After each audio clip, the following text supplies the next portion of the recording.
ചില ആൾക്കാർക്കൊരു ഡൗട്ട് നമ്മുടെ വീഡിയോസ് കണ്ടിട്ട് ഞാൻ വീട്ടിലൊന്നും ഉണ്ടാക്കാറില്ലേന്ന്. അപ്പോൾ ഒരു രാത്രിയായപ്പോൾ എനിക്കൊരു പോത്ത് ബിരിയാണി കഴിക്കാൻ തോന്നി. അപ്പോൾ നമുക്കത് ഉണ്ടല്ലോ.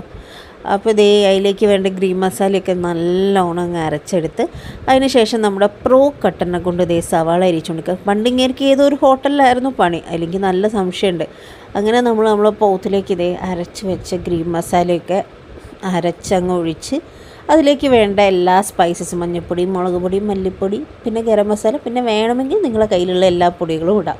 എന്നിട്ട് ഇതിൽ തന്നെ നമ്മൾ എല്ലാ മസാലയും ഇടണം കേട്ടോ. കാരണം എന്താ വെച്ച് കഴിഞ്ഞാൽ നമുക്ക് വേറെ എവിടെയും നമ്മളൊരു മസാല ഇടാം. കാരണം 1 പോട്ട് ബിരിയാണി ആണല്ലോ. അങ്ങനെ അതൊക്കെ നല്ലോണം കുഴയ്ക്കണം കേട്ടോ. കാരണം നമ്മളിനി എന്താ പറയുക, ഈ ഒരു മസാലയേ ഉള്ളൂ, അത് ഇതിലേക്ക് പിടിക്കണം. നമുക്കിനി വെക്കാനുള്ള നേരമില്ല, കാരണം നമ്മൾ ഇൻസ്റ്റൻറ്റ് ബിരിയാണി ആണല്ലോ.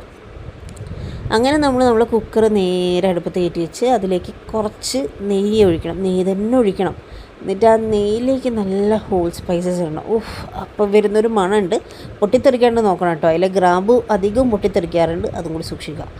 എന്നിട്ട് അതിലേക്ക് നേരെ കുറച്ച് സവാള ഇട്ട് ആ സവാളയിൽ കുറച്ച് ഉപ്പൊക്കെ ഇട്ട് അതിനെ നന്നായിട്ടങ്ങ് വഴട്ടിയെടുത്തതിന് ശേഷം നമ്മുടെ പ്രോ കട്ടർ നല്ല നൈസായിട്ട് അരിഞ്ഞ് വെച്ച തക്കാളി ഉണ്ടായിരുന്നു, അതും എടുത്തിടുക. അത്യാവശ്യം നല്ല കട്ടിങ് സ്കിൽസ് ആട്ടോ. അതുകൊണ്ടാണ് ഞാൻ പറഞ്ഞത് ഏതോ ഹോട്ടലിലായിരുന്നു പറഞ്ഞിട്ട് പണി. അത് കഴിഞ്ഞിട്ടാണ് ബാക്കി എല്ലായിടത്തേക്കും മാറിയെന്ന് എനിക്ക് തോന്നുന്നത്. പിന്നെ നമ്മളിതേ അതിലേക്ക് നേരത്തെ കുഴച്ച് വെച്ച ആ പോത്തിനെ അങ്ങ് എടുത്തിടുക. എന്നിട്ട് അതിനെ ഈ ഉള്ളിയുമായിട്ട് നന്നായിട്ടങ്ങ് മിക്സ് ചെയ്യുക. മിക്സിങ് ഭയങ്കര ഇമ്പോർട്ടൻ്റ് ആട്ടോ, എന്നാലേ ആ ഒരു ടേസ്റ്റ് കിട്ടുള്ളൂ.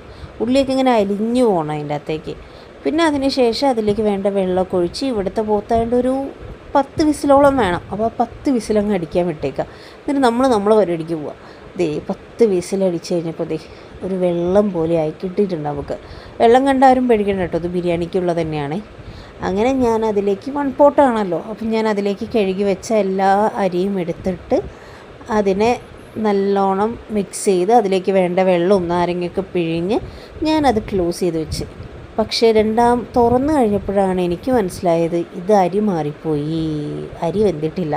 അവസാനം ഞാൻ വീണ്ടും കുറച്ചുകൂടി വെള്ളമൊക്കെ ഒഴിച്ച് വെച്ച് ഞാൻ വീണ്ടും വേവിച്ച്. ആ സമയത്ത് ഞങ്ങൾ ജങ്കി കളിച്ച് അങ്ങനെ ഒരു 11:30 ആയപ്പോൾ നമുക്ക് നമ്മുടെ ബിരിയാണി കിട്ടി.